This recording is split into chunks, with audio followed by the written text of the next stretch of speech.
오늘 준비한 이 말씀은 작년 겨울부터 시작을 했어요. 준비를. 근데 이 말씀은 누구가 대상이냐 하면 청년 학생들입니다. 왜냐하면 저도 딸이 둘 있거든요. 고3하고 대학교 3학년 딸이 둘이 있는데 제가 이 자리에 우리 아이가 없다는 거에 대해서 계속해서 너무나도 힘들고 마음이 힘들었습니다. 왜 청년들과 학생들은 관심이 없을까? 그리고 믿음의 말미암는 의를 이 아이들에게 어떻게 설명을 할까? 굉장히 고민을 많이 했습니다. 그러면서 제가 곽성길 목사님과 이주용 장로님의 설교와 책과 말씀을 가지고 공부를 많이 했어요. 그러면서 이걸 어떻게 우리 아이들한테 설명을 할까? 어떻게 하면 좀 더 쉽고 좀 더 현실적으로 다가갈 수 있을까? 계속 더하고 계속 빼고 그렇게 준비한 겁니다. 그리고 제가 지금 왈덴스 학교에서 학생들을 가르치고 있는데 제가 그 학교로 간 가장 큰 이유는 이 학생들에게 이 학생들이 하나님을 만나도록 하는 게 제 가장 큰 임무입니다.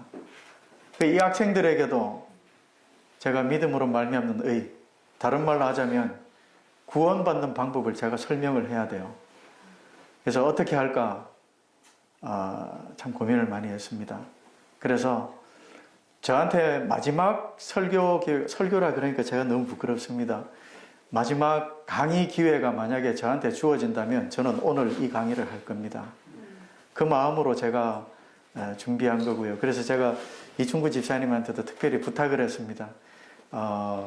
제 얼굴은 안 나와도 좋으니 오로지 이 PPT 화면과 제 목소리만 잘 녹음해 주시면 제일 먼저 저희 아이들과의 약속을 지키기 위해서 저희 아이들에게 보여줄 생각입니다. 내 아이, 내 부모님도 그렇지만 특히 내 아이가 이 자리에 없다는 것, 오늘 역시 저한테도 큰 부담입니다. 그래서 만약에 여러분들께서도 이 강의 내용이 만약에 우리 아이에게도 도움이 될 것 같다고 판단되시면 뭐 영상을 활용하셔도 되고 저한테 자료를 요청하시면 제가 이거 다 드릴 거예요. 다 드리면 여러분들도 우리 아이들을 비롯해서 우리 젊은 청년들과 학생들을 구원하는 일에 같이 협력했으면 좋겠습니다. 제가 기도하고 시작하도록 하겠습니다. 하늘에 계신 아버지, 참으로 부족하고 보잘것없는 저를 이 강의하라고 세우실 정도로 아버지께서 마음이 조급하신 줄로 압니다. 제 입에 할 말을 넣어주시고 제 이름이 나거나 제 얼굴이 나오는 게 아니라 오로지 하나님의 모습만 밝혀지기를 간절히 바라올 때에 예수님의 이름으로 기도드립니다. 자, 제 앞서서 먼저 강의를 해주신 우리 장로님께서 너무나도 중요하고 현실적인 이야기를 참 잘해 주셔가지고 제가 이 자리에 서는 게 더욱더 송구스럽고 부담이 많습니다. 아까 말씀드린 대로 부족하지만은 이 시간만큼은 하나님만 드러나는 시간이 되기를 제가 간절히 바라면서 이제 시작을 하겠습니다. 제목은 이것 외에 다른 방법은 없다. 정말 이 방법 외에는 없는 것 같아요.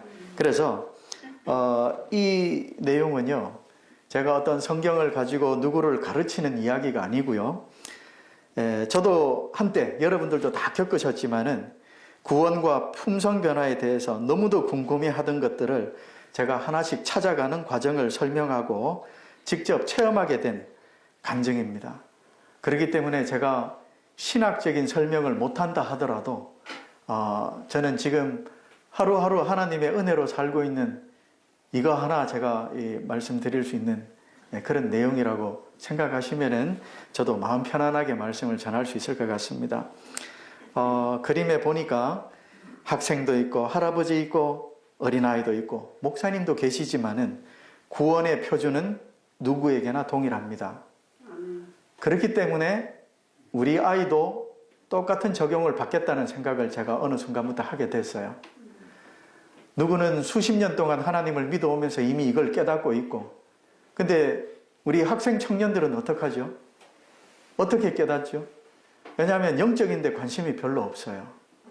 그리고 이런 이야기 하면요, 어렵다 그래요. 아, 이걸 어떻게 할까?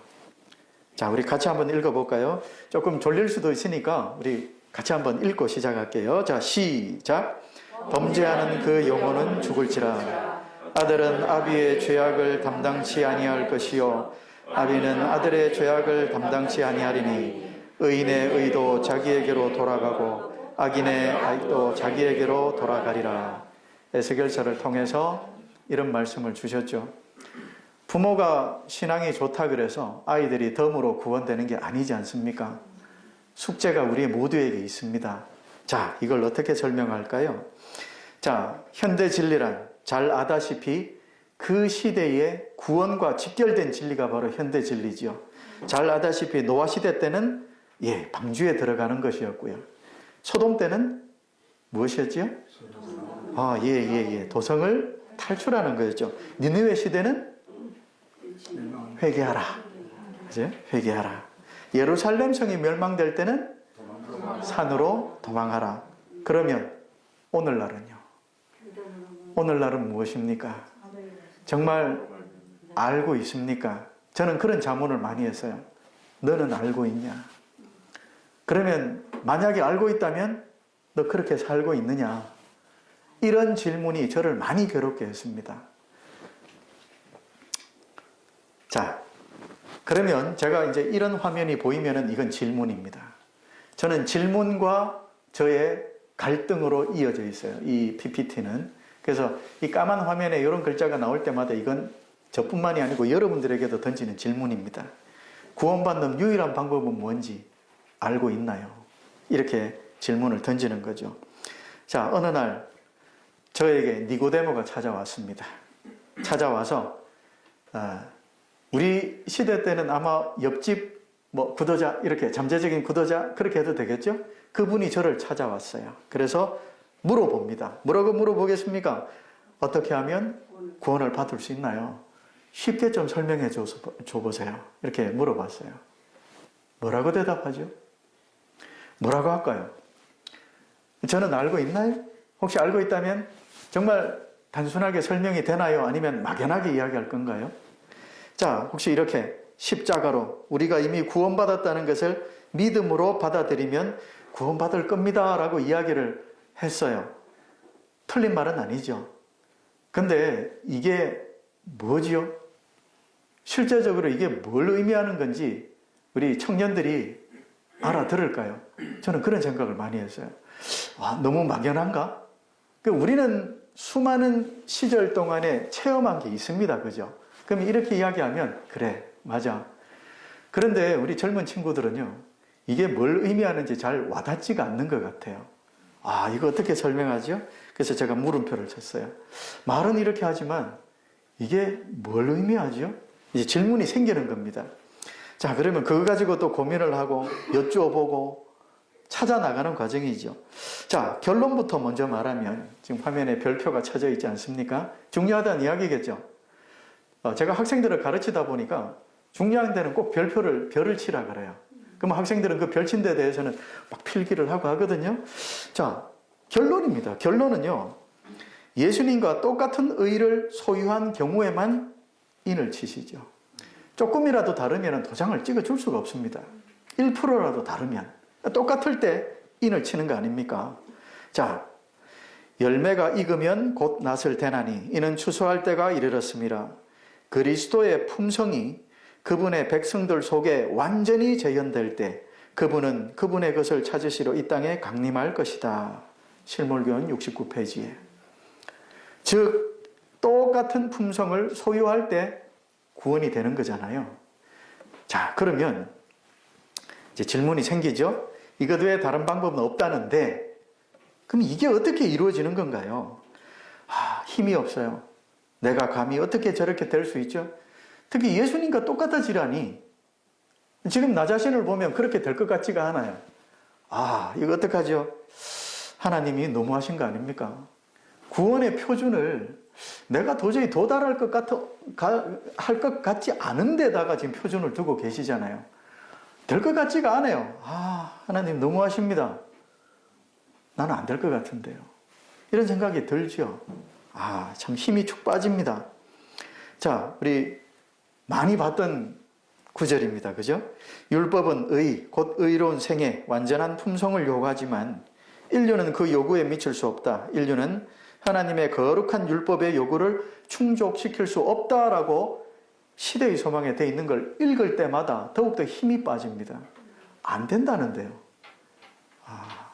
우리 아이들도 아마 이 구절을 읽으면서 그렇게 말하지 않겠습니까? 아빠, 안 된다네.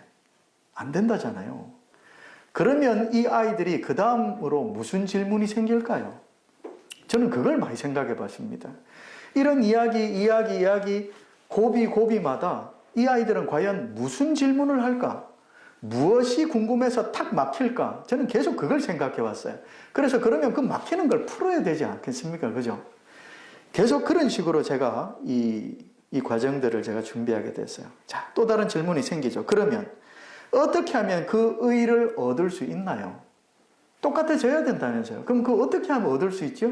당연히 질문이 생기겠죠? 자, 그러면 이 질문에 대한 또 생각을 해봐야 될 것 같습니다. 자, 거짓말. 하얀 거짓말. 하얀 거짓말은 가능한가요? 해도 되나요? 안 되는 것 같아요. 하얀 거짓말도 하면 안 되는 것 같아요. 자, 이걸 비롯해서 교만함, 게으름, 야한 생각, 핸드폰, 커피, 남을 판단하고 이기심, 우리가 다 흔히 하는 것들이죠. 죄의 내용들입니다. 그죠? 결과물들. 자, 이런 것들 하나님께서는 그건 네 잘못이 아니야. 네가 책임질 필요는 없고 내가 책임지고 너 구해줄게. 이렇게 말씀을 하시겠지만 사실 사탄은요, 다른 이야기를 하죠. 하나님의 율법에는 문제가 있어. 정말 큰 문제가 있는데 창조물인 인간들에게 어차피 완전히 지키지도 못할 율법을 준 뒤에 계속해서 사형 선고만 땅땅 내리는 거 아니냐. 어차피 못 챙긴다면서 못 지키는 율법을 주고 너 이거 안 되니까 너 죽어야 돼. 계속 죽으라는 이야기만 하는 거 아닙니까? 이렇게 사탄은 이야기를 하죠. 그래서 하나님의 율법에는 문제가 많이 있다. 이런 이야기를 하는 겁니다. 자, 그런데 하나님께서 보여줄게. 모든 죄들은 다 어디에서 나온다? 네 마음속에 있는 이 죄된 본성, 인간의 본성 속에서 나오는 거다라는 것을 하나님께서는 가르쳐주고 계신 거죠. 보여주고 계시는 거예요. 근데 이걸 사탄이 가만히 있겠습니까? 사탄은요, 이걸 가려요. 손바닥으로 이렇게 다 가립니다. 가리고요, 이거 보지 마. 넌 하나님의 형상대로 창조된 걸작품이잖아. 그런데 이거 봐. 온통 이게 뭐야? 이건 하나님의 본성에 분명히 큰 문제가 있는 거야. 왜냐하면 너는 하나님의 본성대로 창조함을 받았을 텐데 이것 보라고. 하나님의 본성에는 문제가 있어. 계속해서 이런 이야기를 하는 거죠. 자, 그러면 뭘 해결해야 되죠? 자, 이런 것들은요, 우리가 주로 회개하는 기도는 다 이거 회개하는 기도를 하고 있죠. 근데 사실 문제는, 발단은 뭡니까? 우리 마음속에 있는 이 인간의 본성, 이걸 해결해야 되는데 사탄은 이걸 가려놓고 있어요. 이거 못 보게 하는 거죠. 그래서 다 저기 주변에 나오고 있는 결과물들만 보여주면서 이거 회개해봐. 이거 회개하느라고 하루 종일 다 보냅니다. 사실은 원인은 딴 데 있는데. 그죠? 우리 목사님 설교 중에 있었죠.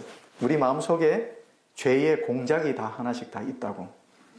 따로 사탄이 유혹해서 죄 짓도록 어떻게 이간질을 하지 않아도 우리 마음속에 이미 죄의 공장이 스스로 다 돌아가고 있기 때문에 다 만들어내는 거죠.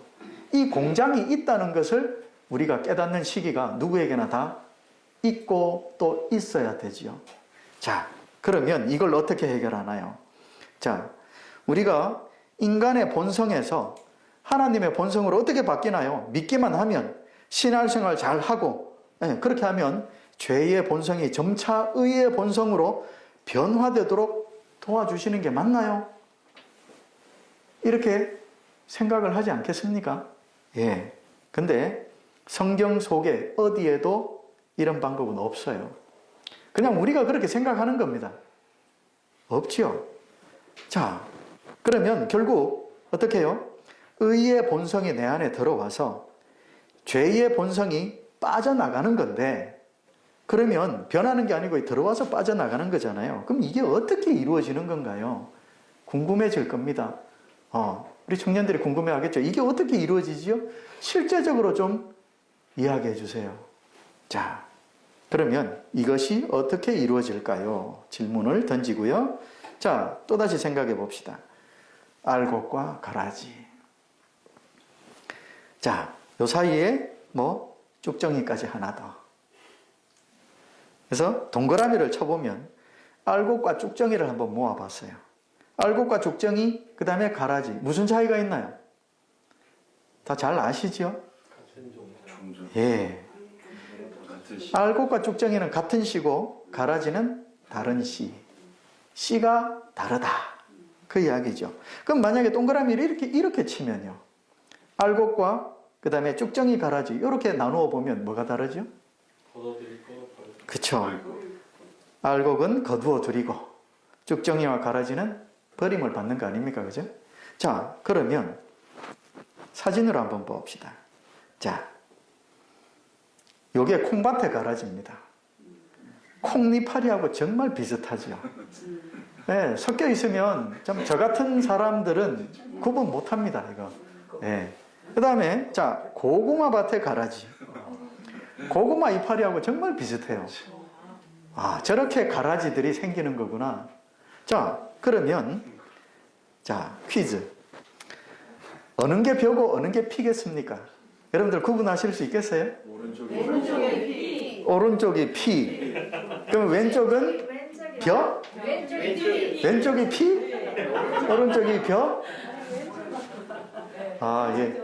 여러분들의 눈썰미를 한번 시험해 보겠습니다. 예, 답은 이렇습니다. 자, 피와 벼. 다른 말로 하면 피가 가라지고 벼가 알곡입니다. 자, 이런 식으로 저는 알기 쉽게 마음속에 빨간색과 노란색으로 구분을 했어요. 빨간색은 인간의 본성, 죄의 본성. 노란색은 의의 본성, 하나님의 본성. 이렇게 색깔로 구분해 봤습니다. 벽씨가 자라다가 누구는 알곡으로, 누구는 가라지로 나눠지는 게 아니죠. 그죠? 씨부터 다르다는 이야기입니다. 자, 아무리 비슷하게 생겼지만 씨가 다르다는 이야기. 자, 그러면 우리가 구원받기 위해서 믿음 좋고 율법 잘 지키면 구원이 되나요? 하지만 여전히 마음속에는 빨간색 똑같죠. 만약에 여기에다가 회개까지 더하면 좀 더 완벽해지나요? 그런가요? 하지만 마음은 여전히 빨간색. 이게 안 된다는 이야기입니다. 그러면 유일한 방법은 뭐라고요? 이렇게 바뀌어야 돼요. 씨부터 달라야 된다. 자, 그러면 이까지 숙제가 지금 와 있어요. 씨부터 달라야 된다. 그러면 그 다음 질문이 당연히 뭐가 되겠습니까? 어떻게 하면 씨가 달라지나요? 물어보겠죠. 어떻게 씨가 바뀔 수 있나요? 자, 여러분들 설명해 주실 수 있겠습니까? 확실히 아는 방법은 설명을 해보면 알아요. 설명을 해보면 내가 어설프게 알면은 막혀요. 그래서 남을 가르쳐 보면 제일 잘 배우게 됩니다. 아이들에게 설명을 해줘 보세요. 그러면 내가 나도 이거 잘 모르고 있었네? 딱 와닿겠죠? 자, 어떻게 씨가 바뀔 수 있나요? 이 질문을 누가 해요? 니고데모가 했었죠, 그죠? 자, 빨간색에서 노란색으로 하나님 잘 믿으면 됩니다. 답일 수 있습니다, 그죠? 그런데 좀 막연해요. 그게 어떤 건가요? 이해가 안 돼요. 자, 또는 회개하고 신앙생활 잘하고 율법 잘 지키면 돼요. 정말 이 정도만 바뀔 수 있나요? 자신이 없어요. 자, 그러면 어떻게 해요? 절대 바뀌어지는 게 아니고 아예 씨를 바꾸려면 새로 태어나라. 그렇게 주문을 하시죠. 여기에서 이렇게 어떻게 하다 보면 싹 변하는 게 아니고 씨를 바꾸려면 아예 새로 태어나라 라고 하나님은 주문을 하고 계세요. 그러면 그 다음 질문이 또 나오지요. 예, 맞습니다. 거기에 대해서 또 고민을 하기 시작합니다. 이걸 어떻게 설명하지? 설명을 해야 될 거 아닙니까? 자, 어떻게 거듭날 수 있나요?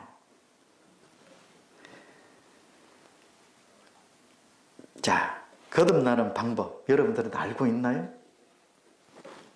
자, 니고데모가 물어봤어요. 아, 어떻게 거듭나지요? 물어봤을 때 예수님께서는 물과 성령으로 거듭난다 그랬잖아요. 그죠? 물은 이해를 하겠어요. 침례. 근데 침례 받으면 진짜 거듭난 건가요? 삼육대학에 다니고 있는 대부분의 학생들은 다 침례 받았어요. 들어오기 위해서. 근데 침례 받았지만 그 학생들 다 거듭났나요? 아니요. 침례 받고 들어왔지만 여전히 담배 피울 사람 다 담배 피우고 하나님 안 믿는 사람은요 여전히 욕을 해요. 그러니까 침례는 어디까지나 하나님께로 향한 여정의 출발점입니다. 그죠? 출발점일 뿐이지 이게 거듭남을 의미하는 거는 무조건 의미하는 건 아닌 것 같아요. 그런 경우도 있지만 아닌 경우도 많아요. 그죠? 자, 그러면 물은 이해를 했는데, 자, 그러면 성령은 뭔가요? 물과 성령으로 거듭나는 거야. 새로 태어나는 거야. 그러면 이거 설명 어떻게 하죠? 어려워요. 그죠? 알아듣기에도 어렵고, 설명을 하는 나도 어렵다. 그 이야기입니다. 이거 어떻게 설명하지요? 물음표. 그죠? 자, 그러면 여러분들은 거듭났습니까?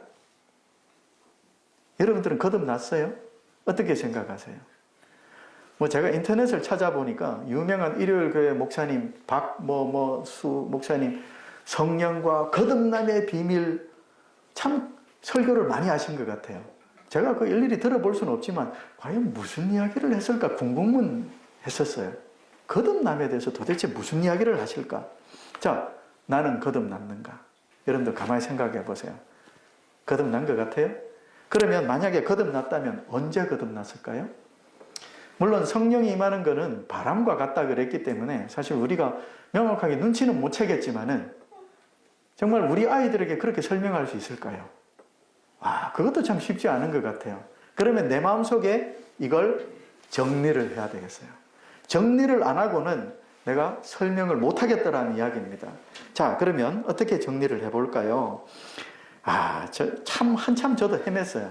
자, 인간이 하나님을 모르거나 하나님을 거부하고 안 믿을 때에는 내가 죄인이란 사실을 전혀 모릅니다. 맞죠? 전혀 몰라요. 예. 자, 상당히 깨끗해 보여요. 내 몸에 아무것도 안 묻었어요. 아니, 내가 왜 죄인이야? 내 삶에는 아무런 문제가 없어. 그냥 이렇게 즐겁게 살면 되지. 딱히 남한테 내가 해코지도 안 하고 그냥 나는 내 삶에 만족하며 살고 있어. 나는 괜찮은 삶을 살고 있어요. 근데 제가 그렇게 살았었어요. 제가 사실 말씀드리기 참 부끄럽지만은 교회를 안 다닌 적도 있었습니다. 특히 코로나를 시작할 때쯤인가요? 아니면 그 전인가 명확하진 않지만은 제가 한 1년 정도 교회를 안 다닌 적이 있어요. 쉽게 말해서 정말 방황을 했던 이 시기입니다. 나이가 많이 들어서. 네. 그것도 좀 용기가 있었나요? 교회 안 갈 용기도 있었나 봐요. 그런 방황을 했을 때가 있어요. 그때 저희 집사람이 고생을 많이 했어요. 저하고 많이 다투기도 했습니다. 자, 근데 가만히 생각해 보니까 그런 생각이 드는 거예요. 내가 만약 교회를 안 다니는 사람이었더라면 나는 괜찮은 사람이었을 것 같아요. 성격도 무난했던 것 같고 또 술, 담배도 안 하고 또 특히 뭐 남한테 해코지 그런 건 저는 꿈도 못 꿔요. 그렇게 보면 저하고 같이 친척으로 있는 다른 아빠들은 저보다 훨씬 못한 것 같거든요. 뭐 그냥 막 살아요. 그런데도 그 친구들은 또 가족들이 다 좋아해요. 또 우리 아빠 자랑스러워요. 그렇게 하거든요. 근데 저는 교회를 안 나가니 항상 핀잔을 듣고 자녀들한테도 제가 얼굴이 없어요. 내가 차라리 교회를 안 다녔더라면 괜찮은 사람이었는데 교회를 다니면서부터 내가 이러고 있으니까 완전 그죠? 형편없는 인물이 돼버리잖아요. 제가 그런 불만이 있었어요. 그래서 제가 이런 식으로 살았던 시절이 있습니다. 참 부끄럽지만요. 자, 그런데 이러다가 오랫동안 잊혀져 온 하나님의 존재가 내 마음을 움직일 때가 있습니다. 다 있죠. 누구나 다 있어요. 막 마음을 흔드실 때가 있어요. 자, 또는 하나님을 알아가기 위해서 시도하거나, 우리 청년 학생들이 그러겠죠? 자, 그렇게 될 때 우리에게 주어지는 게 율법입니다. 그 전까지는 율법이 나한테 아무런 의미가 없었어요. 근데 이때 드디어 율법이 딱 주어지면 깨끗한 줄 알았던 내 몸에 이런 것들이 묻어 있다는 걸 이제 눈치를 채게 됩니다. 이전까지는 있는 줄 몰랐어요. 근데 율법이 주어지니까 이때까지 내가 죄인 줄 모르고 있었던 것들이 다 죄라는 것을 알기 시작하겠죠. 자, 이렇게 죄가 보이는 거죠. 이게 무슨 역할입니까? 율법은 우리가 죄인이란 것을 깨닫게 해주는 역할 외에는 없죠. 뭐 이거 잘 지켜서 구원받는 건 아니니까. 그죠? 그럼 결국 그러면 우리가 죄인임을 깨닫게 해주는 이 역할 뒤에 뭐가 따라와야 됩니까? 뭐가 따라와야 되냐면, 그래서 누가 필요하다? 하나님이 필요하다. 너 봐. 율법을 통해서 보니까 너 안 되겠지. 그러니까 하나님한테 와야 된다. 하나님께 뭔가를 구해서 받아가야 된다는 것을 역설하는 것이 율법의 역할인 거죠.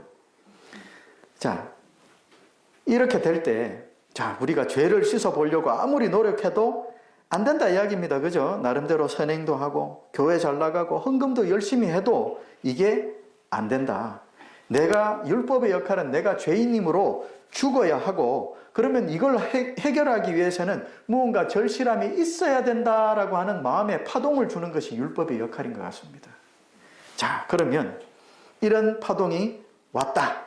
자, 근데 여전히 뭐요? 율법의 요구는 완벽함을 요구하고 있어요. 1.1획이라도 죄가 있으면 나는 죽어야 되죠. 그죠? 자, 그러면 자, 여기에서 마음속에, 자, 지금 죄의 본성이 있어요. 어느 날 문득 내 스스로의 힘으로는 절대 바꿀 수 없는 죄의 본성이 내 안에 있음을 깨달으면서, 이 깨달음은 성령이 주시는 거죠. 자, 이런 거를 깨닫게 됐어요. 어느 날. 자, 그러면 우리가, 그죠? 죄의 자녀, 사탄의 자녀로 살고 있었는데, 더 이상 사탄의 자녀로 살기를 거부한다는 것은 더 이상 죄에 대해서 거부감을 나타내는 겁니다. 이전까지는 별 거부감 없이 뭐 하면 하고 말면 말고 이렇게 살았는데, 이제는 마음의 양심의 가책이 되기 시작하는 거죠. 죄에 대해서 거부감을 나타내기 시작하면서 하나님이 내 마음의 주인이 되시기를 간절히 바라는 갈망, 성령이 주시는 이 갈망이 반복될 때 드디어 거듭남, 즉 우리 마음에 씨가 하나 떨어집니다. 하나님이 주시는 의의 씨가 하나 떨어져요. 한 방에 다 바꿔주시면 좋겠는데 씨만 하나 똑 떨어주세요. 성경에 보면 씨 이야기가 많이 나오죠. 그죠? 예. 자, 씨가 하나 떨어지는 것이 거듭남인 것 같습니다. 여러분들 마음속에는 언제 떨어진 것 같아요? 지금 이 자리에 모인 모든 분들은 다 거듭난 분들인 것 같습니다. 씨가 이미 다 있어요. 그죠? 자, 실물기원 88페이지 같이 읽어볼까요? 시작!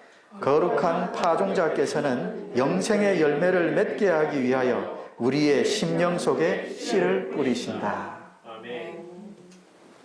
자, 그러면 이 씨가요, 우리 마음에 들어왔어요. 그러면 한순간에 바뀌나요? 한 방에? 아니에요. 자, 어떻게 되냐면 거듭나고자 하는 갈망이 있을 때 떨어진 그 씨가 계속해서 싹이 나고, 그 다음에 이파리가 생기고 무성해지다가 드디어 울창하게 되는 저 때까지 우리는 계속해서 의가 자라나야 돼요. 이 과정을 우리는 성화의 과정이라 그러죠. 예, 우리 아이들에게 성화의 과정을 이렇게 설명하면 쉬울 것 같습니다. 이렇게 자라나는 의. 그래서 예수님께서도 성경 속에서 자라나는 의에 대한 설명을 여러 번 하셨어요. 자, 그러면 우리가 각 단계마다 싹이 나는 단계, 이파리가 무성해지고 울창해지는 단계마다 그 단계에서는 우리는 하나님께서 완전하다고 칭해 주시는 것 같습니다. 싹이 요만할 때, 그래, 네가 하나님을 방금 만나서 아직 크지는 않지만 싹이 요만할 때는 그 단계에서는 완전하다 여겨주시는 것 같아요. 그 다음에 울창해졌을 때는 그 단계에서 그래, 완전하구나, 의롭다 여겨주시는 것 같아요. 그래서 오직 사랑 안에서 참된 것을 하여 범사에 그에게까지 자랄지라. 그는 머리니 곧 그리스도라. 그에게까지 자라나라고 하나님께서는 주문을 하고 계세요. 자, 그러면 요건 같이 읽어볼까요? 시작. 식물은 자라는 소리도 없고 눈에 띄지도 않으나 끊임없이 계속 자라는 것처럼 그리스도인 생애의 발전도 그와 같다. 매 발전의 단계마다 우리의 생애가 완전하게 될 수 있다. 그러니까 각 사람마다 잣대가 다르다고 볼 수 있겠죠, 그죠? 예. 자, 완전에 대한 신학적 이론들은 저는 솔직히 잘 모릅니다. 완전론에 대한 문제는 복잡해요, 그죠? 그래서 우리가 반드시 100% 예수님과 똑같이 완벽하게 돼야지 구원이 된다? 아니면 그때까지 우리는 좀 불완전한 상태로 있지만은 나중에 재림할 때 완전하게 된다. 뭐 여러 가지 이야기가 있지만 사실 그걸 제가 설명하기에는 저는 역량 부족입니다. 왜냐하면 아직까지 하나님께서 저한테는 그 수준까지는 요구하시지 않고 있는 것 같아요. 언젠가는 뭐 그걸 깨달을 날이 있겠지만은 저는 지금 그걸 논하고 할 만한 수준까지 아니에요. 저는 지금 그 아래에서 투쟁하고 있습니다. 하루하루 하나님의 은혜 속에서 죄를 반복하고 또 뉘우치고 또 그런 일들을 하느라고 지금 바빠요.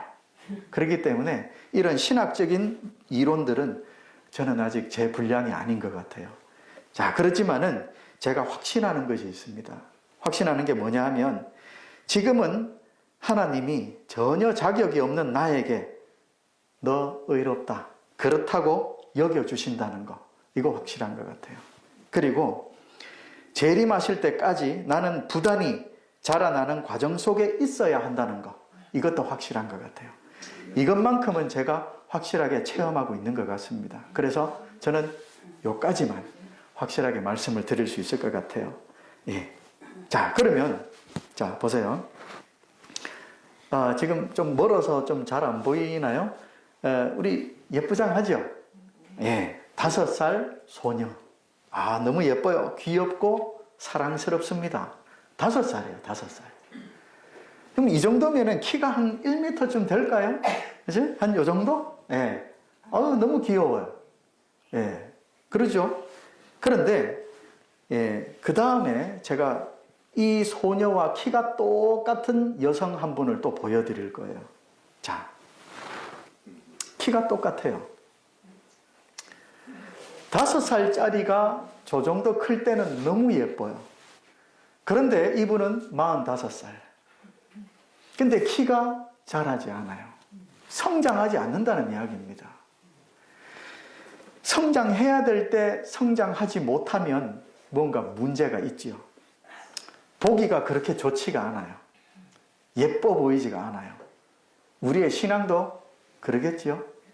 자라야 될 때 자라지 못하면 보기가 싫어요. 뭔가 문제가 있지요. 육신적으로도 그렇지만은 영적으로 볼 때는요, 자라남이 없다는 이야기는 하나님과 떨어져 있다는 이야기입니다. 즉, 죽었다. 죽었다는 이야기죠. 이게 이제 문제 아닙니까? 우리가 계속해서 자라나야 되는데, 우리는 제대로 자라가고 있는가? 자, 이거 유명한 비유지요? 제가 그림으로 표현을 해봤습니다. 고맙습니다, 목사님. 자, 무슨 밭이요? 잡초밭. 이게 옥수수처럼 보이세요? 잡초밭. 1000평이나 되는 잡초밭.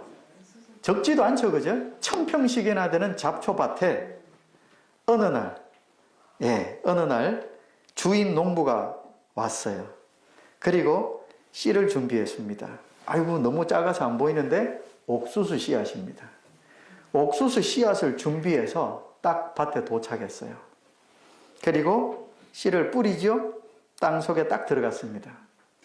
이때부터 이름이 바뀌죠. 옥수수밭. 씨를 뿌리는 그 순간부터 씨가 바뀌었어요. 마음의 주인이 바뀌었다는 이야기죠. 이때부터는 농부가 관리합니다. 책임지고 책임 관리를 하죠. 우리 마음속에 씨가 떨어졌지만은 여전히 아직 씨가 발아하지도 않았어요. 그냥 잡초만 무성할 뿐입니다. 옥수수가 보이지 않죠. 하지만 밭 이름도 바뀌었고요. 주인의 의지도 바뀌었어요. 집중 관리. 그죠? 아직까지 계속해서 나는 거듭났다고는 하지만은 여전히 죄를 반복하고 있어요. 여전히 괴로워하고 실수하는 모습도 너무 많아요. 하지만 옥수수 밭. 밭의 주인이 바뀌었다는 이야기입니다. 그리고 이러다가 싹이 나겠죠? 싹이 나서 옥수수가 딱 한 그루가 생겼어요. 아, 기뻐요. 하나님도 기뻐하시겠죠? 드디어 옥수수가 하나 나왔습니다. 하지만 천평밭에 딱 옥수수 한 그루. 너무 미약해요. 하지만 옥수수밭. 잡초밭이 아니고 옥수수밭. 의롭다 여겨주시는 이론이 이 그림으로 너무나도 설명이 잘 되는 것 같아요. 의롭다 여겨주심. 이러고 있다가 이제 옥수수가 무성해지고 더욱더 많이 싹이 나서 잡초들이 다 말라서 뿌리가 비틀어져서 없어질 때까지 우리는 자라나는 겁니다. 성화의 과정을 이런 식으로 설명을 해보면 좋을 것 같아요. 자, 그러면 예수님이 인간으로 오셨다는 걸 한번 볼까요? 자, 예수님이 인간으로 오셨다는 것은 자, 아담이 범죄를 한 순간 이미 마음의 주인이 바뀌어버렸어요. 빨간색이 딱 들어왔죠. 아담이 범죄하는 순간 이미 짐승의 표를 받은 것입니다. 마음속에 이미 주인이 바뀌었잖아요. 짐승의 표를 이미 소유하고 있는 상태에서 이제 자손들이 나오겠죠. 그래서 아담의 자손들이 쭉쭉 나오다가 이제 요셉까지 왔어요. 요셉까지. 자, 이 청년 학생들이 참 궁금해하는 내용, 이 내용입니다. 보시면은, 자, 그러면 요셉이 예수님의 아버지잖아요. 그럼 예수님은 요셉의 유전자로 태어난 건가요? 그러면 큰일 나죠. 근데 대부분 사람들이 이걸 원해요.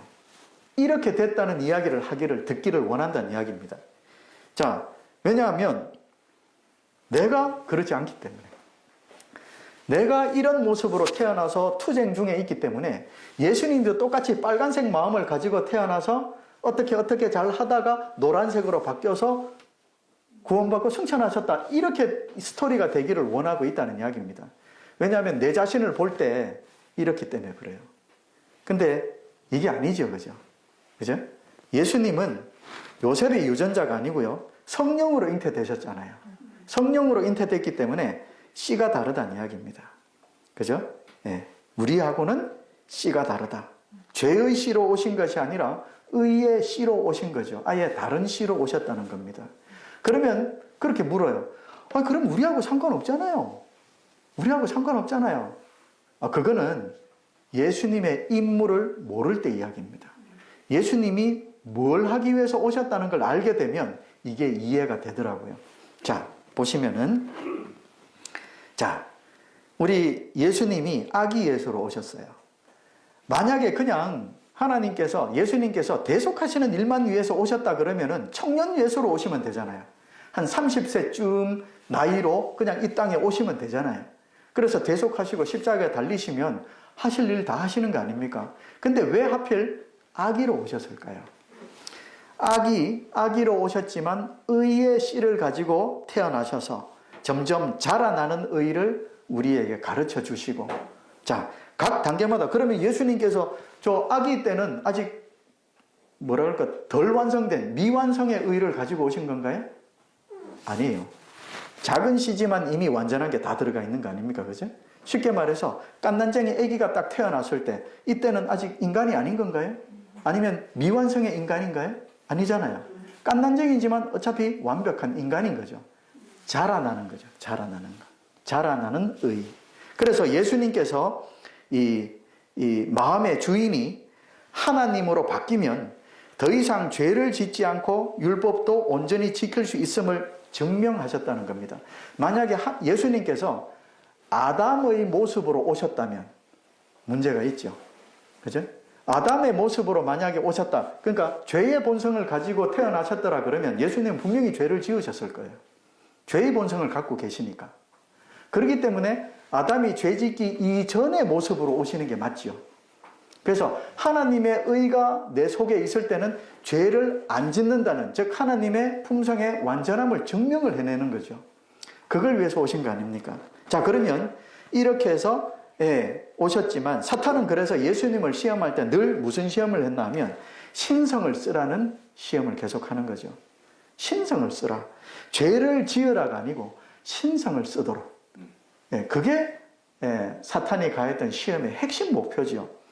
하나님이 잘 알고 있잖아요. 그죠? 자, 티끌만한, 만약에 화라도 이스라엘 백성들을 향해서 야, 내가 어떻게 했는데 너희들이 이럴 수 있냐? 화라도 조금 냈다라 그러면 티끌만한 죄의 점이 하나라도 딱 찍히면은 게임은 끝난 겁니다. 그죠? 하나님의 본성의 결함이 있다. 이렇게 증명이 돼버리는 거죠. 그죠? 하나님의 본성을 가지고 태어나셨는데 나중에 화라도 딱 내면은 그 본성 자체에 문제가 있는 게 돼버리죠. 그렇기 때문에 사탄은 그게 시험의 목적이었던 거죠. 자, 그러면 이제 율법의 요구 그 뒷이야기입니다. 같이 읽겠습니다. 시작. 그러나 그리스도께서는 인간으로서 지상에 오셔서 거룩한 생애를 사시고 완전한 품성을 개발시키셨다.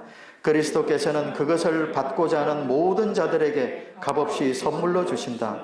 그분의 생명은 사람들의 생명을 대신하신다. 자, 이제 그림을 잘 보세요. 자, 예수님께서 우리와 동일한 인간의 몸으로도 그 속에 사탄의 본성이 아니라 하나님의 본성이 있게 되면 완벽하게 율법을 지킬 수 있음을 증명하시고 창조주가 기꺼이 피조물을 위해 대신 죽으신 그 사랑의 최고 표현을 통해서 드디어 의를 완성하십니다. 십자가 위에서 완성하신 저 의를 이제 어떻게 하느냐? 자, 어떻게 하냐면 저 의를 내려놓으시는 거죠. 십자가 위에서 하나님 앞에 완전히 내려놓으십니다. 자, 이때 그 내려놓으신 의를 가지고 하나님이 어떻게 하시는가? 예수님은 무덤 속에서 안식하셨지만 하나님 아버지는 안식일에 안식하지 않으시고 일을 하셨죠. 무슨 일을? 이 예수님께서 완성시키셔서 내려놓으신 의를 여러 개의 미랄로 이제 바꾸시는 겁니다.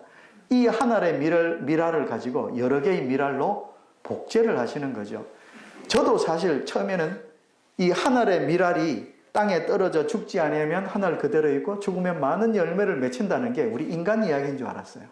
그래서 우리가 선행하고 봉사활동 하면은 내가 그래서 하늘에 내가 죽어 없어지고 내가 희생하고 이러면 많은 열매가 맺힌다. 저는 인간의 이야기인 줄 알았어요. 근데 아니더라고요. 우리 인간은요, 생명을 만들 수 없어요. 나는 생명을 만들 만한 그런 존재가 아니에요. 그건 오로지 하나님이 하시는 일이죠. 그래서 이거는 예수님의 이야기였던 것입니다. 그래서 자, 그림을 잘 보시면 자, 이 하늘의 미랄 가지고 하나님께서 여러 개로 복제를 합니다. 그래서 이 중에서 제일 처음 거, 예수님이 부활하면서 이 중에 첫 열매가 되신 거죠. 그러면 나머지는 하나님 안에서 거듭나는 사람에게 똑같은 씨를 주신다는 겁니다. 똑같은 의를. 그래서 우리가 예수의 동생이 되는 거죠. 예수님께서 받으신 그 똑같은 것들을 우리도 똑같이 받는다는 이야기죠. 자, 이렇게 설명이 될 때 청년들이 좀 이해를 하던 것 같아요. 자, 이렇게 된 거 우리가 말씀에서 한번 볼게요. 그리스도께 불멸의 생명을 주실 수 있는 권세가 주어졌다. 인성 속에서 그분이 내어 던지신 그 생명을 다시 취하사 그것을 인류에게 주시며 내가 온 것은 그들로 생명을 얻게 하고 더욱 풍성히 얻게 하려 함이라.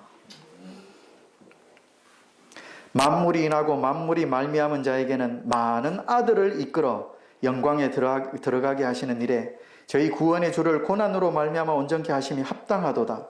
거룩하게 하시는 자와 거룩하게 함을 입은 자들이 다 하나에서 난지라. 그러므로 형제라 부르기를 부끄러워하지 아니하시고. 즉 우리는 예수의 형제들이라는 이야기죠. 자, 거기다가 하나님이 미리 아신 자들로 또한 그 아들의 형상을 본받게 하기 위하여 미리 정하셨으니 이는 그로 많은 형제 중에서 맏아들이 되게 하려 하심이니라. 자, 좀 이해가 좀 되지요. 그러면 여러분들 제가 이 자료 드리면 설명하실 수 있겠습니까? 자녀들에게, 사위에게 설명하실 수 있겠습니까? 돼야 됩니다. 그죠? 자, 그렇다면 내가 어떻게 하면 자라날 수 있지요? 자, 씨가 바뀌었고 마음의 주인이 바뀐 것까지는 이해가 됐어요. 자라나야 될 거 아닙니까? 어떻게 하면 자라나지요? 어떻게 하면? 자, 뭐라고 대답해 주면 좋을까요? 자, 보면 하루 3번 기도, 전도, 말씀, 선행, 새벽 기도, 채식, 시골 생활 이런 거 하면 자라나나요? 네, 자라나는 원인은 아니겠지만 자라난 결과는 될 수 있을지 몰라도 그죠? 이거 하면 자라난다고 이야기할 수 있겠습니까? 자, 이런 것들. 자, 내가 이런 것들이 좀 되는 날, 뭔가 기도도 되고 말씀 보면서 딱 하루 시작하는 날, 저도 실제로 그랬어요. 뭔가 좀 되는 것 같았어요. 그래서 그죠? 막 기분도 좋아요. 믿음도 막 자라는 것 같고, 그죠? 자신감도 생겨요. 집사람한테 막. 그래서 제가 이 밤에 막 성경책 읽는 거 집사람이 몰래 좀 봤으면 좋겠다 그런 생각도 막 해요. 무시하니까. 늘 그래요. 집사람이 당신 성경 봐? 왜 그렇게 하니까 자존심이 좀 그렇잖아요. 그래서 밤에 딱 볼 때 집사람이 그래 화장실 가는 길에 슬쩍 이래 봤으면 좋겠어요. 그럴 때도 있단 말입니다. 그러니까 뭔가 막 잘하는 것 같단 말이죠. 자, 그런데 또 어떤 날은 또 이게 잘 안 돼요. 안 되는 날이 있어요. 바빠서 아침에 진짜 성경책 못 펴고 그냥 나설 때 뭔가 좀 꼬인 것 같고 그러다가 또 그죠 집사람한테 화라도 버럭 내고 나면 망한 것 같아요. 이때까지 쌓아놓은 거 쫙 다 무너지는 것 같아요. 자, 그러면 또 회개의 기도한다고 또 하잖아요. 그죠? 이걸 계속 반복하고 있어요, 제가. 그러니까, 나중에는 하나님 앞에 면목이 없어지더라고요. 벼룩도 낯짝이 있지. 똑같은 이 짓을 제가 진짜, 그죠? 얼마나 오랫동안 계속하고 있습니까? 안 될 것 같아요. 자, 이런 거. 이런 것들이 우리가 잘 알고 있는 뭐다? 무슨 의? 행함으로 말미암는 의. 내 행위에 따라서 어떤 날은 구원될 것 같다가 내 행위에 따라서 어떤 날은 또 안 될 것 같아요. 근데 구원이 그런 건 아니잖아요. 구원이 뭐 주어졌다가 너 좀 나쁜 생각해서 이거 다시 뺏어가고 그런 건 아니잖아요. 근데 이거에 따라서 내 마음이 왔다 갔다 하는 뭐 그런 상황들이 우리에게 진짜로 있지요. 이게 행함으로 말미암는 의. 그러면 믿음으로 말미암는 건요. 자, 우리가 어떻게 하면 자라날 수 있을까요? 자라나는 방법. 자, 요한복음 17장 3절. 영생은 곧 유일하신 참 하나님과 그의 보내신 자 예수 그리스도를 아는 것이니라. 예수 그리스도를 아는 것이 영생이라고 그랬죠? 자, 요한복음 17장 25절 26절에 자, 다 읽지는 않겠습니다. 알아잡고 알아잡나이다. 자, 밑에도 알게 하였고 또 알게 하리니 나를 사랑하시는 사랑이 저희 안에 있고 나도 저희 안에 있게 하려 함이니라. 내 안에 들어온 이 씨가 자라나기 위해서는 아는 것입니다. 예수님을 알고 하나님을 아는 것. 생명과 경건에 속한 모든 것을 우리에게 주셨으니 뒤에 우리를 부르신 자를 알므로 말미암으니라. 나중에 여러분들 시간 있을 때 이거 찬찬히 읽으시면서 묵상해 보십시오. 전부 다 결과는 하나입니다. 하나님을 알므로 인해서 우리가 결국 뭐요? 신의 성품에 참여한다 그랬죠. 우리가 구원받으면 그 옛날 아담의 상태로 다시 돌아가는 게 아니란 이야기입니다. 거룩하다는 이야기는 인간에게 붙이는 용어가 아니지요. 하나님에게나 붙이는 용어가 거룩 아닙니까? 그죠? 인간 중에 스스로가 자기가 거룩하다고 말하는 사람은 딱 한 사람이 있어요. 교황이 그러고 있죠. 네. 근데 거룩이란 말은 인간에게 붙이지 않는 말인데도 불구하고 성경 속에서는 계속해서 내가 거룩한 것처럼 너희도 거룩하라라고 자꾸 주문을 해요. 저는 정말 이게 뭔지를 몰랐어요. 믿음으로 말미암은 의를 모를 때는 내가 거룩해져야 되나? 이걸 잘 몰랐어요. 근데 이제 이걸 알게 되면서 내가 왜 거룩해야 되는지를 알기 시작했죠. 왜냐하면 내가 예수님과 똑같아져야 되기 때문에 그러죠. 그렇죠? 그 의를 내가 받아 내가 변해야 되기 때문에. 예. 자, 계속 보면요. 자, 하나님의 아들을 믿는 것과 아는 일. 자, 그리고 그에게까지 잘할지라. 제가 지금 밑줄 부은 부분만 읽었지만은 우리 차분히 다 읽어보시면 좋겠습니다. 특히 별표 친 거, 이거는 외워야 될 것 같아요. 정말 어려운 부분 같은데요. 저도 이거 수도 없이 읽었어요. 읽고 또 읽고, 무슨 말인지 몰라서도 읽고 또 읽었어요. 이름을 주신 아버지 앞에 무릎 꿇고 비노니 그 영광의 풍성을 따라 그의 성령으로 말미암아 너희 속사람을 능력으로 강건케 하옵시며 믿음으로 말미암아 그리스도께서 너희 마음에 계시게 하옵시고 너희가 사랑 가운데 뿌리가 박히고 터가 굳어져서 능히 모든 성도와 함께 지식에 넘치는 그리스도의 사랑을 알아 그 넓이와 깊이와 높이와 길이가 어떠함을 깨달아 하나님의 모든 충만하신 것으로 너희에게 충만하게 하시기를 구하노라. 저 개인적으로는 이 말씀 안에 다 들어가 있는 것 같아요. 우리가 씨가 바뀌어야 된다는 것과 내 마음속에 예수님의 의가 들어와서 무성해져야 된다는 것과 계속해서 자라나야 된다는 것. 예. 그래서 어떻게 하면 자라날 수 있을까요에 대한 가장 제가 신뢰하는 대답은요. 하나님과 예수 그리스도를 알아가는 과정이다. 그 이야기입니다. 자, 그러면 알면 알수록 우리의 판단 기준은 이렇게 되겠죠. 망설여질 때 내가 어떻게 하면 좋을까요? 이럴 때 내가 무엇을 판단하고 무엇을 결정할까요? 이럴 때마다 예수님은 어떻게 하셨을까? 예수님이라면 어떻게 하셨을까? 자문을 해보면요. 답은 금방 나오더라고요. 더 이상 고민도 갈등도 안 해요. 금방 나오죠. 그럼 그냥 그렇게 하면 되더라고요. 그냥 그렇게 하면 되는 것 같아요. 이렇기 때문에 예수님을 알아야 되죠. 그렇기 때문에 특히 예언의 신 중에서도 꼭 시간이 없어서 다 못 본다면 저는 시대의 소망만큼은 우리는 정말 많이 봐야 될 것 같아요. 그 속에만큼 예수님의 그 품성과 그분을 알아가는 데 필요한 모든 것들이 들어있는 책이 없는 것 같아요. 예. 자, 별표 딱 치고, 그죠? 자, 이제 막바지로 향해 가고 있습니다. 자, 저는 그런 것 같아요. 저는 제 마음속에 씨가 뿌려진 것 같고요. 거듭난 것 같고 싹이 난 것 같아요. 크지는 않은 것 같은데 싹은 난 것 같아요. 여러분들은 아마 더욱더 울창하실 것 같아요. 자, 그런데 이런 내가 어느 날 사소한 일로 집사람한테 화를 냈어요. 싫어합니다. 진짜로. 화를 딱 내고 딱 그랬어요. 자, 그러면 어떻게 해야 돼요? 화낸 걸 회개하고 내가 화를 왜 냈지? 화낸 거 죄송해요. 이렇게 하면 되나요? 아니요. 이거는 결과일 뿐입니다. 결과물을 자꾸 회개하지 말고 어떻게 하라고요? 예, 제가 실제로 실천을 해서 확실한 효과를 본 방법. 자, 뭐 방법은 다 다를 수 있는데 제가 이때까지 배웠던 것들을 토대로 해서 했던 방법입니다. 혹시 여러분들도 한번 해보시면 또 좋은 결과가 있을지도 모르겠습니다. 저는 하나님과 거래를 진짜 계속했어요. 하나님과 거래를. 자, 어떻게 거래했나 하면 이렇게 했어요. 자, 일단 제 마음속에 싹이 나 있는 작은 씨로 있는데요. 자, 이런 마음속에 화를 냈단 말이에요. 자, 그러면 처음에는 제가 하나님 앞에 드릴 수 있을 줄 알았어요. 하나님, 내가 하나님 앞에 제가 화내는 이 마음을 드릴게요. 제가 처음엔 그렇게 기도했어요. 근데 안 되더라고요. 그게 안 돼요. 왜냐하면 내가 하나님 앞에 내려놓는다 그래도 내가 다시 내 주머니 속에 다시 넣는 걸 제가 여러 번 봤습니다. 자존심. 특히 여러분들 경상도 사람.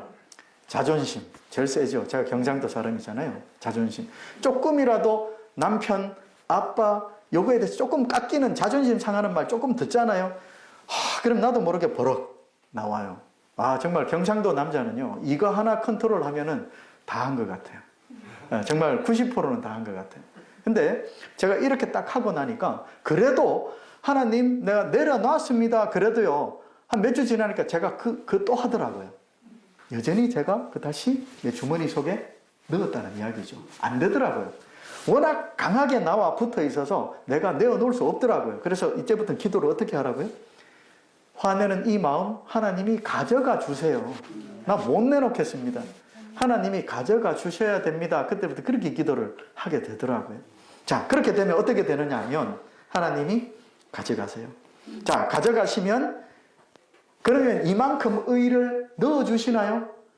맞아요. 제가 설교 말씀을 들으면서 그렇게 많이 생각했어요. 아, 가져가시는 것만큼 의를 넣어주시는구나 생각했는데요. 근데 가만히 또 제가 체험하다 보니까 그것도 아닌 것 같아요. 그것보다 조금 더 하나님의 의는 나누어지는 게 아닌 것 같아요.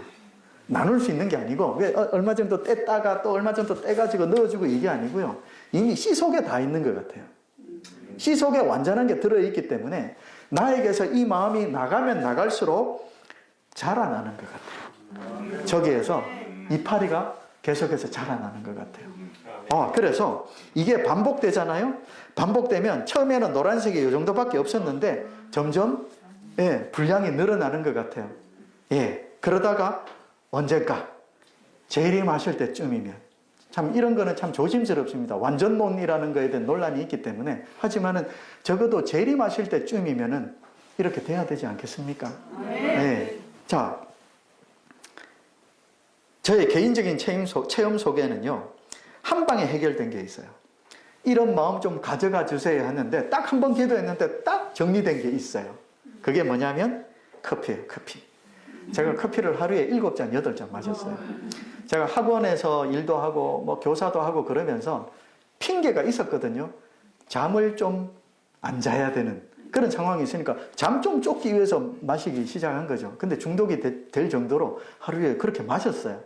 근데 제가 이런 결심을 하고 아마 제가 믿음이 적었기 때문에 하나님께서 한 방에 해결을 해 주신 것 같아요. 아마 믿음이 좀 더 많았더라 그러면은 그거 안 들어주실 수도 있었을 거예요. 근데 믿음이 없으니까 혹시나 실망하고 그만둘까봐 한 방에 커피 생각이 싹 사라지더라고요. 좋았어요. 근데 안 되는 게 있어요. 아직까지 해결이 잘 안 되는 거. 빈도는 비록 줄었지만은 해결 잘 안 되는 거. 여러분들도 다 갖고 계시죠? 이런 거. 다른 사람 판단하는 거. 내가 그 사람 사정도 다 모르면서 그럴 거다 이렇게 말을 하고 있는 거예요. 그래서 그럴 때마다 집사람이 다 사정이 있겠지. 그럴 만한 사정이 있겠지. 이렇게 이야기하면 제가 처음에는 또 화가 났어요. 근데 지금은 또 없어졌어요. 없어졌지만은 남을 함부로 판단하는 거. 이거 정말 위험해요. 거기다가 특별히 설교를 판단하는 거. 큰 죄지요. 근데 이걸 우리 마음속에 하고 있다니까요. 저도 빈도는 줄었지만은 아직까지 계속 노력 중입니다. 그리고 욱하고 화가 올라오는 거. 어린이반 아니면 저희 집사람하고 뭐 이렇게 화가 올라오는 게 가끔씩 있어요. 아직까지 잘 안 돼요. 해결해야 됩니다. 그죠? 자, 그러면은 그렇게 하나님과 내가 거래를 계속 하고 있는데도 왜 여전히 반복되는 죄가 있단 말이죠. 어떤 거는 해결됐지만 어떤 건 계속 또 반복이 돼요. 하나님이 이건 또 뭡니까? 이거는 왜 하나님이 다 완벽하게 안 가져가시고 왜 계속 반복이 되지요? 또 궁금해지기 시작하더라고요. 자, 답이 여기 있죠. 자, 뭐 저만의 답입니다. 여러분들은 다 안 똑같을 수도 있어요. 근데 저는 그러더라고요. 자, 어린이반, 다문화 가정 어린이. 어떤 학생은 엄마가 없어요. 도망갔어요. 어떤 어린이는 아빠가 없어요. 왜 없냐면 아빠랑 헤어지면서 엄마 따라왔어요. 그래서 아빠가 없어요. 그래서 이 어린이가 밥을 잘 못 먹고 다니더라고요.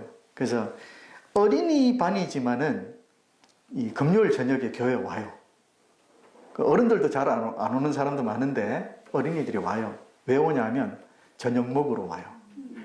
저녁 먹으러. 그래서 집사람하고 저하고 뭔가를 만들어요. 그래서 오면 이제 원래 다문화 가정 어린이들이 학교에서 힘을 못 써요. 학생들이 무시를 많이 하거든요. 그래서 학교에서는 늘 주눅 들어 있다가 교회 오면 왕대접을 받을 수 있어요. 와요. 그래서 저녁 먹고 그 다음에 안식일 오전에 다시 교회 데리고 오면 제일 먼저 밥부터 먹여요.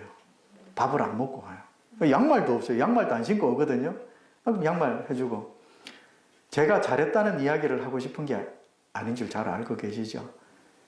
그런 아이들을 하다 보니까 이 아이들이 좋지 않은 습성이 있어요. 욕 잘합니다. 처음에 제가 교회 왔을 때 핸드폰 냅시다 딱 했는데 바로 욕이 나오더라고요. 그래서 이 어린이반을 2년 전에 시작했는데 첫날 제가 무너졌어요. 화가 나더라고요. 화를 냈어요. 너 어떻게 그런 이야기를 할 수 있냐고. 근데 지금은 화는 안 냅니다만은 가끔씩 올라와요. 네. 막 돈을 훔쳐가고 그럴 때. 자, 이럴 때 어떻게 해야 됩니까? 이럴 때 거래를 해야죠. 하나님과 제가 거래를 또 합니다. 근데 하나님께서 야, 이게 내가 잘 안 된단 말입니다. 정리가 잘 안 돼요. 그래서 계속 반복하고 있을 때 왜 그런가 봤더니만 하나님께서 야, 너 그 나한테 반드시 줘야 돼. 꼭 줘야 돼. 잘 안 되니까. 그죠? 그래서 이제 이거는 말이죠. 하나님이 저한테 주시는 특별한 기회인 것 같아요. 지금 해결 안 하면 나중에 절대절명의 순간에 내가 이것 때문에 발목이 잡힐지도 모를 것 같았어요. 그래서 하나님께서 이 내용만큼은, 요 건에 대해서만큼은 반복해서 드러내 보여주심으로 인해서 내가 이걸 반드시 해결해야 된다. 내가 반드시 온전히 다 내려놔야 된다는 것을 하나님께서 계속 트레이닝 시키는 거 제가 확실하게 알게 됐습니다. 네, 그래서 여러분들 반복되더라도 저처럼 실망하고 쓰러지지 마시고, 하나님께서 같은 걸 반복해서 보여주신다는 이야기는 너에게 있어만큼은 다른 사람보다 너는 여기에 가장 취약한 겁니다. 그러면 사탄은요 분명히 그걸로 또 공격할 거예요. 왜냐하면 그걸로 넘어졌기 때문에. 그래서 사탄이 분명히 다시 그걸로 너를 넘어뜨리기 위해서 공격할 거니까 내가 반복적으로 보여주면서 지금 해결하라는 이야기죠. 지금 그거 나한테 포기해. 내가 가져갈게. 네. 굉장히 감사한 일이었습니다. 자, 이제 정리하겠습니다. 자, 배 한 척이 깔아앉습니다. 삶과 죽음의 위기의 상황이에요. 이때 살 수 있는 방법은 구명조끼를 입어야 되겠죠. 그죠? 우리의 구원이 이런 상태입니다. 죽어야 되는 상황에서 우리가 살기 위해서는 구명조끼를 입어야 되는 숙제가 지금 주어져 있어요. 이럴 때 우리는 어떤 상태냐면 이런 상태다는 이야기입니다. 우리가 지금 이런 상태예요. 근데 우리가 뭐 하겠다 그러냐면 내가 입어볼게요. 그러고 있는 겁니다. 내가 입어볼게요. 우리는 그냥 하면 될 줄 알고 있는데 사실은 삶과 죽음의 구원에 관해서는 이 정도의 차이란 이야기죠. 이 정도의 차이기 때문에 못한다는 이야기죠. 베드로가 몇 번씩 용서할까요? 물어봤을 때 70번씩 7번 용서하라는 이야기는 그만큼 용서를 많이 해라는 이야기가 아니고요. 저는 어떻게 받아들였냐면 너 안 돼. 너는 용서 못 하잖아. 70번씩 7번 안 되잖아. 그 이야기를 하고 있는 거죠. 그러면서 어떻게 하라고? 나한테 받아가라고.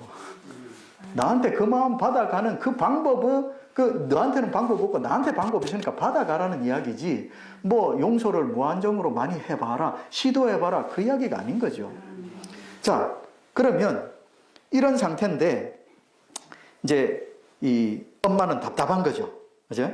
이 엄마는 이 아이에게 뭔가를 해줘야 되는데 이게 저더라고요. 제가 이러고 있었어요. 교회 출석 잘하고, 그죠? 헌금 잘하고, 네, 착하다는 소리 제가 많이 들었어요. 더군다나 야, 서집사 말도 잘하네? 야, 말하는데 재주가 있어. 이런 이야기도 막 잘 받으면서요, 제가 뭘 할 것처럼 그렇게 생각을 했었어요. 우리 노재인 집사님께서 잘 하십니다. 제가 진짜 이 자기 잘난 맛에 사는 정말 구제불능이었어요. 제가 거기서 헤어나오기 위해서 얼마나 많은 시간 동안 울고 얼마나 많은 시간 동안 엎어졌는지 제가 알 수 없습니다. 진짜 이랬어요. 이랬는데요, 엄마가 바라는 가장 베스트는 따로 있죠. 이 뒤에서 사탄은 지금 막 부추기고 있어요. 어이, 맞아, 해봐, 이러고 있죠. 그죠? 엄마는 지금 엄마가 입혀주고 싶은 거죠. 그죠? 요런 그림이 돼야 되는데, 그죠? 이게 믿음으로 말미암는 의. 포기해야죠. 내가 구명조끼 입겠다는 거 내려놓고 가만히 있으면 되죠. 그죠? 맡기고 가만히 있으면 되는 건데 우리는 자꾸 뭘 하려고 그러죠. 자, 이런 상태입니다. 그래서 믿음으로 말미암는 의를 정리해 보면, 내게는 의가 없음을, 사랑이 없음을 솔직하게 깨닫고 시인하는 거. 1단계.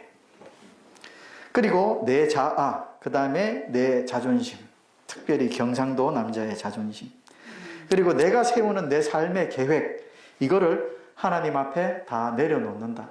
다 내려놓는다는 의미도 사실은 좀 어려운 의미예요. 어떻게 하는 게 내려놓나요? 이것도 이야기가 있지만 시간이 많이 됐으므로 그거는 여러분들 마음속에 다 맡기고요. 예수님의 그 의를 하나님께 구하여 받는 것. 제가 깨닫고 알게 된 믿음으로 말미암은 의는 이 세 가지로 요약이 되는 것 같아요. 이게 이루어지면 될 것 같아요. 자, 이렇게 해서 예수님의 그 의가 우리 마음속에 똑같이 닮은 자들, 이런 자들에게 하나님의 인을 찍으시고, 그러지 않은 모든 자들, 그들은 이미 아담 때 이미 습득된 짐승의 본성을 갖고 있는 거죠. 그렇기 때문에 그들에게는 짐승의 표를 선고하는 거죠. 이때 판결이 되는 게 아니고 짐승의 표를 받을 만한 사람들은 지금도 짐승으로 살고 있는 겁니다. 하나님의 인을 받는 사람은요, 지금도 그 인을 받을 만큼 그런 모습으로 살고 있는 거죠. 계속해서 자라나는 모습으로. 그때 이제 하나님의 인이냐 짐승의 표냐 선고가 그때 내려진다는 거죠. 자, 그러면 이들의 역할이 뭔가요? 이들의 역할, 예수님과 똑같은 저런 품성을 소유한 사람들, 즉 14만 4천. 이 사람들은요, 임무가 뭐라고요? 이제 무슨 임무를 해야 되죠? 예, 하나님의 본성을 드러내는 시험을 받아야 돼요. 누구 앞에서? 우주의 모든 거민들과 천사들과 악한 사람들과 악한 천사들, 루스벨 앞에서 증명을 해야 돼요. 루스벨이 어떻게 감히 하나님을 시험할 수 있습니까? 못합니다. 우주의 거민들이 어떻게 하나님을 시험해요? 못해요. 그러니까 어떻게 해요? 하나님과 똑같은 품성을 가진 이 사람들에게 대신 시험을 하는 겁니다. 그래서 이 사람들이 하나님의 본성을 시험받아야 돼요. 그래서 어떻게 해야 되냐면 완전 무결함을 증명해내면 되는 겁니다. 그래서 우주의 온 거민들이 이 증명한 내용을 보고 우주의 선악의 대쟁투는 끝나게 되겠죠. 그렇기 때문에 14만 4천은요, 그 역할이 보통 역할이 아니에요. 이때까지 성경 속에 나와 있는 어떤 위인들, 어떤 성경의 의로운 인물들보다 훨씬 더 중요한 일을 해야 돼요. 하나님의 본성을 시험받아야 돼요. 그죠? 그렇기 때문에 여러분들 우리 마음속에 손을 한번 얹고 생각해 볼까요? 이미 우리가 예수님의 다른 씨를 받고 성장하고 있지요. 그러면 지금쯤이라면 재림을 앞두고 있고 곧 큰 사건들이 지금 벌어지고 있는 지금쯤이라면 내 속에서 사랑이 발휘되고 있는 걸 내가 확인해야 되지 않겠습니까? 확인하고 있습니까? 혹시 확인이 잘 안 되고 있다면 우리는 다시 돌아봐야 돼요. 내가 지금 가지고 있는 게 진짜인지, 아니면 내가 속고 있는 건지, 아니면 뭔가 멈춰져 있는데 나는 계속 자라고 있다고 착각하고 있는 건 아닌지 살펴봐야 돼요. 그래서 내가 길을 가다가 종이라도 한번 주워봐야 돼요. 특히 월den스 학교에서는 벌칙 설거지가 있어요. 벌칙 설거지. 뭔가 규율을 위반하거나 이랬을 때 전체 학생의 설거지를 혼자 하는 거죠. 벌칙으로. 그런 벌칙이 있어요. 그럴 때 아무도 안 보지만 내가 밥을 먹고 내 그릇을 설거지하면서 슬쩍 몇 개 더 설거지하고 가는 거. 솔직히 그렇게 하다 보면요, 누가 봐주기를 원할 때도 있어요. 혹시나 내가 이거 딱 하는 거 누가 보고, 아유, 저 서태근 선생님 대단한데? 서태근 선생님 사랑이 많은데? 이런 걸 바라고 할 때도 있다는 이야기입니다. 아직 덜 자란 거죠. 덜 자란 거죠. 하지만 그렇게 하는 것이 하나님의 품성이기 때문에 그렇게 하는 거예요. 그게 믿음의 순종이죠. 우리가 그렇게 할 때 분명히 우리는 계속해서 자라날 겁니다. 그러면서 내 속에서 하나님의 본성, 특히 내가 성경을 잘 가르치지는 못하지만은 저 사람이 오늘 내 모습 속에서 예수님의 모습을 발견할 수 있도록 저는 매일 기도하고 있습니다. 그리고 우리 학생들도 내 모습 속에서 하나님의 사랑을 발견할 수 있도록 도와달라고 제가 매일 기도하고 있어요. 우리가 지금쯤은 그게 돼야 됩니다. 지금쯤은. 지금 이런 시기에도 그게 발견이 안 된다? 너무 큰일입니다. 그래서 우리가 사소한 작은 일이라도 우리가 충성하는 그 일에 우리의 모든 걸 걸어야 되지 않겠습니까? 사소한 일에 충성하는 너희들에게 뭐를 맡기겠다? 더 큰 일을 맡기시겠다 하기 때문에 이제 남이 알아주지 않는 휴지 줍는 일부터 우리 하면 어떨까요? 그죠? 제가 그런 생각을 합니다. 우리 긴 시간 동안 같이 생각해보고 같이 따라오느라고 우리 같이 같은 숙제로 고민을 하면서 같이 성장했으면 좋겠습니다. 그래서 다음 집회 때 내 옆에 내 자녀가 앉아 있으면 너무 좋겠습니다. 기도하고 마치겠습니다.